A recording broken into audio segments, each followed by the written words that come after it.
Hi everybody, TJ Mac Vintage Cards and Nostalgia here. And today is a special video in that I'm going to discuss probably my favorite baseball set, which is 1956 Topps.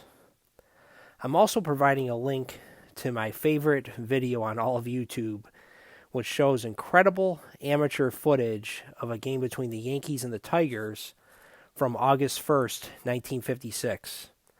Now, I've watched this video dozens of times because it shows everything to me that is enduring about baseball.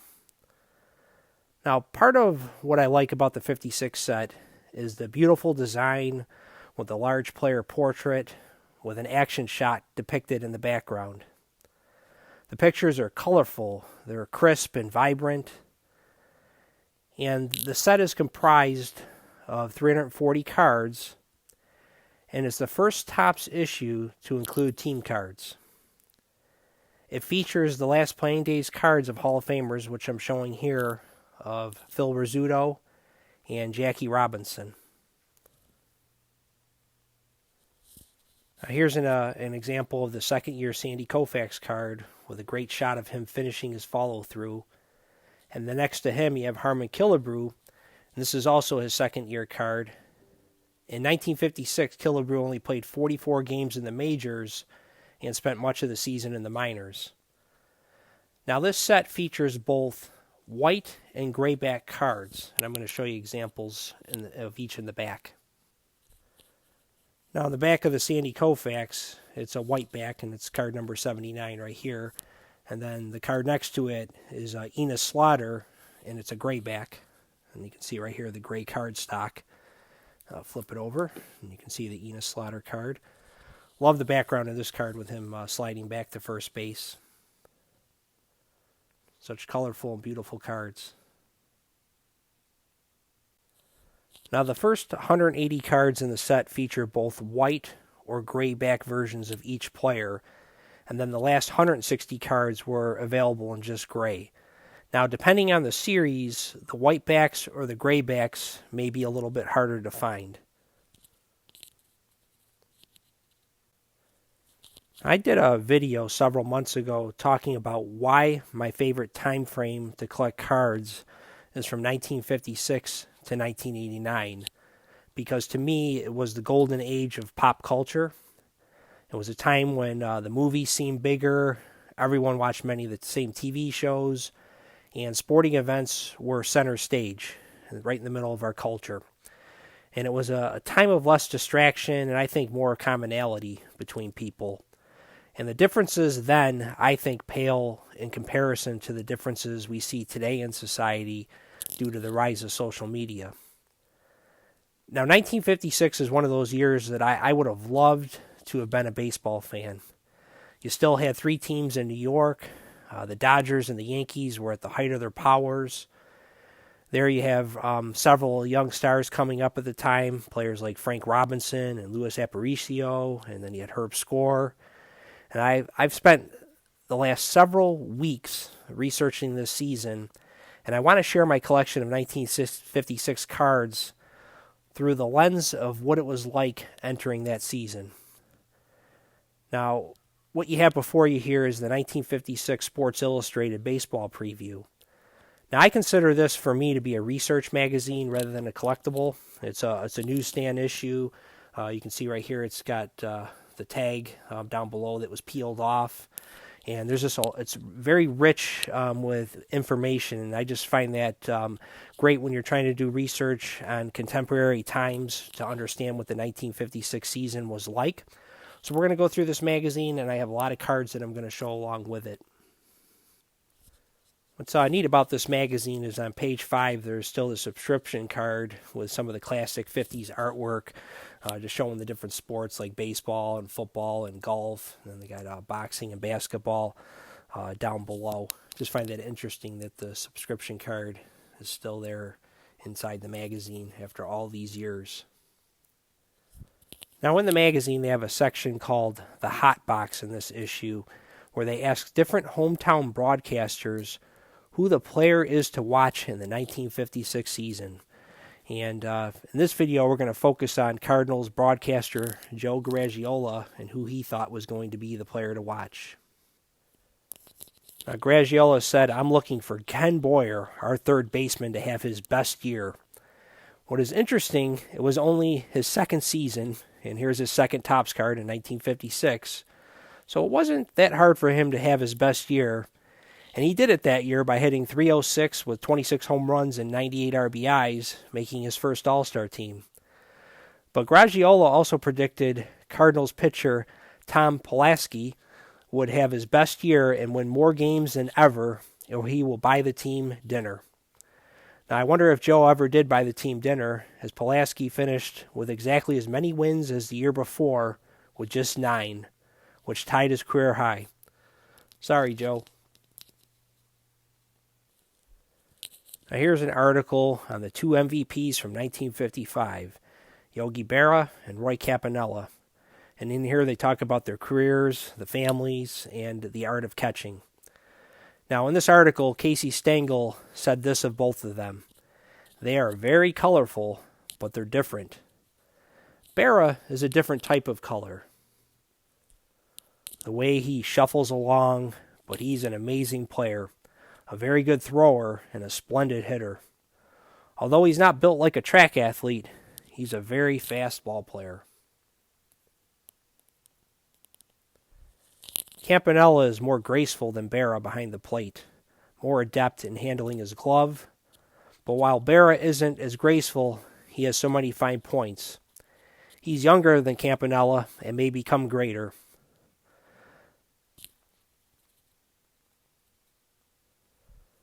Now they get into each team, and I'm going to highlight some of them. Now, of course, the Yankees and the Dodgers were coming off a World Series matchup in 1955 that saw the Dodgers prevail. Both teams were favored to play each other again in 1956, according to Sports Illustrated. Now, the Dodgers were picked to finish first that year, and they ended up doing so. And their big four, according to Sports Illustrated, were Pee Wee Reese, Duke Snider, Don Newcombe, and Roy Campanella.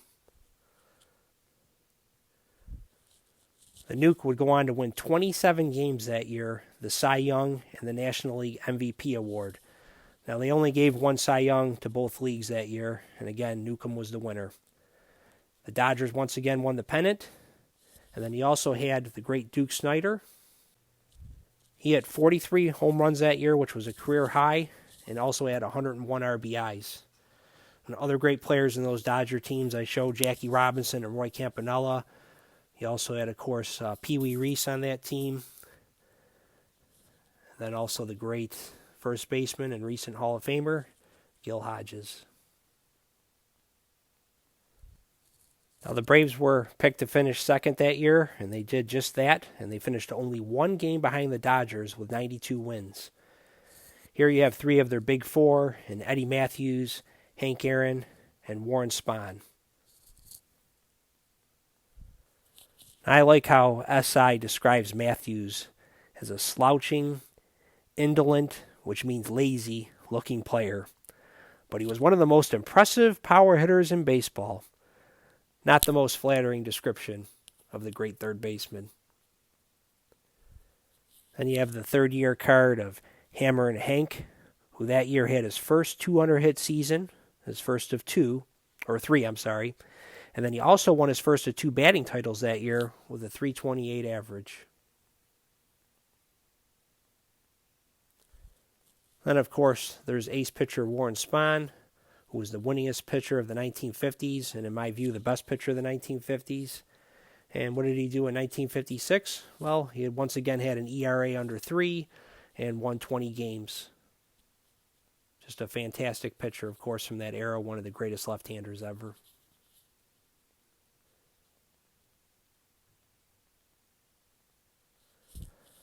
Now we have the New York Giants, who were picked to finish third that year, but were a major disappointment, finishing sixth with a 67-87 record. Here we have three of the stars from that team, and Johnny Antonelli, Willie Mays, and Hoyt Wilhelm. Now, Antonelli, to me, was a very underrated pitcher of his era. He did win 20 of the Giants' 67 games in 1956, which was tied for second in the National League along with Warren Spahn. He was also a big lefty like Spahn, and he had an excellent fastball, curveball, and a changeup. Now, Willie Mays was Willie Mays in 1956. He hit .296, scored 101 runs, smacked out 36 home runs, and he stole major league leading 40 stolen bases. Hall of Famer and knuckleball Hoyt Wilhelm was also on that team. Didn't have one of his best seasons that year, but he was still a contributor on that Giants team. But again, they only won 67 games, so tough season for them.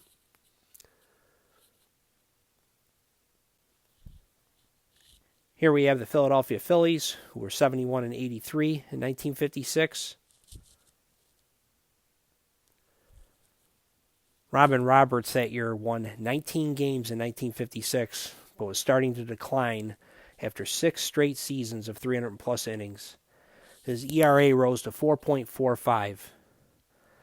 Now, SI wrote this about Robin Roberts going into the season. He's one of the best pitchers in the league with a brilliant changeup and curve, but he throws a lot of home run balls, allowing 41 last year. Then you have Richie Ashburn, who was coming off the 55 season, where he won the National League batting title with a .338 average. He had a nice year in 56 with a .303 average and 190 hits.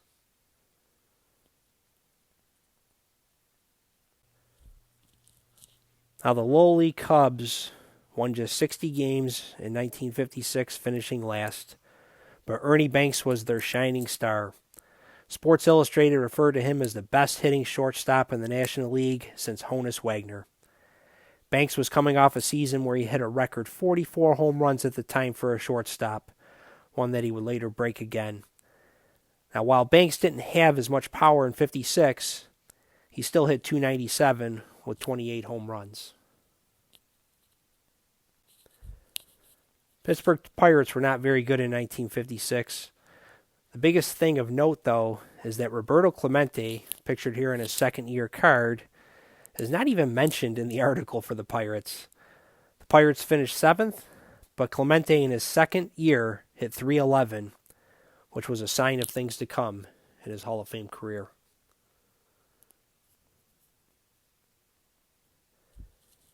Here are the powerhouse New York Yankees with 3 of their big 4 in Mantle, Berra, and Ford.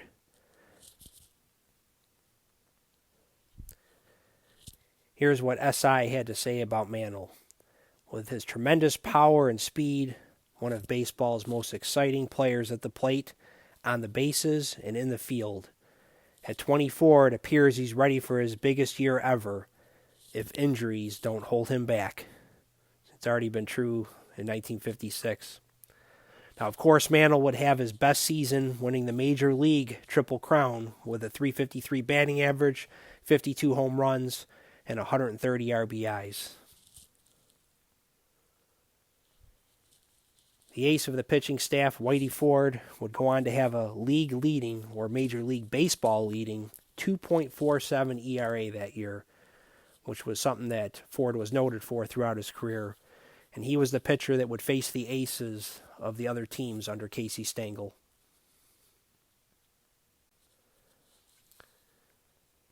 Then, of course, you have Don Larson, who made history in that World Series that year with his perfect game, which is the only perfect game in World Series history. And, of course, he led the Yankees to another World Series championship over the Dodgers.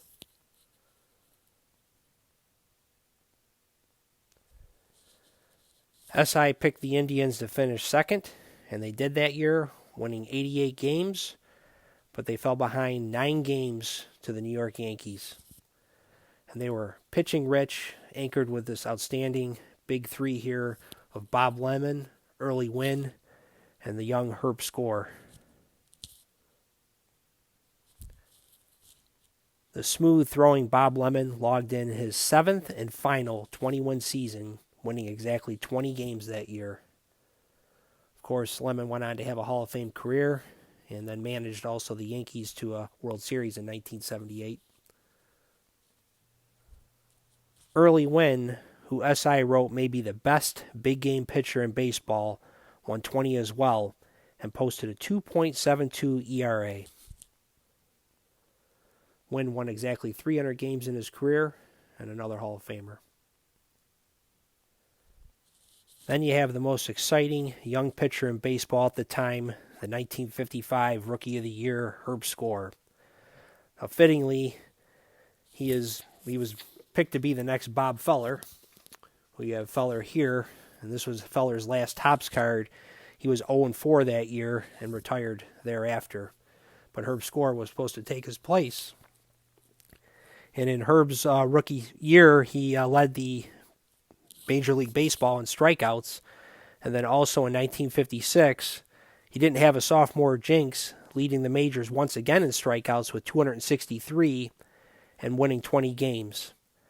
Unfortunately, his career was derailed in 1957 when he was hit by a ball off the bat of Gil McDougall, and he was never the same player again. The White Sox were picked to finish third by SI, and they did with 85 wins. Here you can see Nellie Fox, Louis Aparicio, and Larry Doby. Now Fox, pictured here with just a great background shot of him diving to catch a ball there right up the middle. He had another excellent year with 192 hits, a 296 batting average, and as typical for him, he led the league in at-bats with 649. A lot of at-bats and didn't walk very much, and he struck out very little, as I talked about in a recent video. Now, the White Sox ended up getting Larry Doby from the Indians, and Doby was an all-star with the Indians the year before, and he didn't disappoint with the White Sox either, hitting 24 home runs, driving in 102 RBIs, and batting .268. Third baseman George Kell had his last All-Star season in 1956.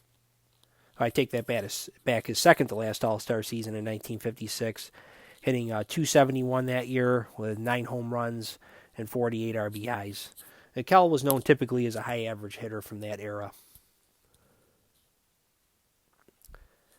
Then you had Luis Aparicio, who was a rookie that season, and SI called him slick defensively, a fair hitter, and a whiz on the bases. Aparicio won the 1956 Rookie of the Year, and he led the American League with 21 stolen bases. This is his rookie card. The only Hall of Fame rookie in the set.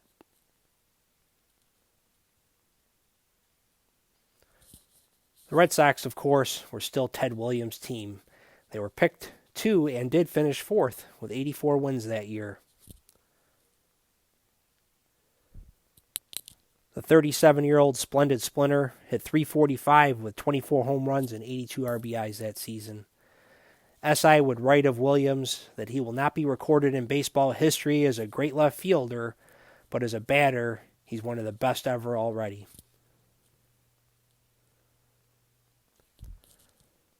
Now, one of the players who has become one of my favorites from this era is Jackie Jensen. I plan to talk about him some more in other videos because I find his life to be very interesting. The Red Sox cleanup hitter that year batted .315 with 20 home runs, a league-leading 11 triples, and drove in 97 RBIs. Jensen would go on to win the American League MVP in 1958. Tigers would finish fifth at 82-72. They were the last team in the division that had a winning record. Their two great players were Al Kaline and shortstop Harvey Keene. The speedy and graceful Keene led the American League with 198 hits and batted .332 with 96 runs. Here's a close-up of the Keene card.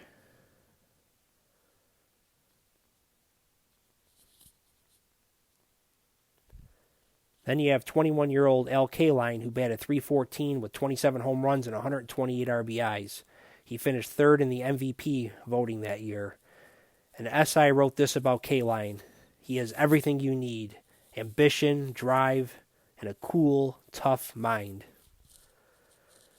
Now, there's not too much to speak about with the Philadelphia A's, Orioles, and Washington Senators. All three were pretty bad in 1956. Now, I want to end with what is my favorite video on all of YouTube. I'm leaving the link below to a game that was played between the Yankees and the Tigers on August 4th, 1956. The footage of this game with the accompanying music gives a nostalgic feel into what makes baseball a game that connects the generations. You see footage of a young Mickey Mantle humbly trotting around the bases with his head down as he hit 2 home runs in the game. Then there is the Tigers' Al Kaline, who also hit 2 home runs, with the last being the game winner off Don Larson. What I love is that on Kaline's first home run is the way that he crosses the plate and runs to the dugout.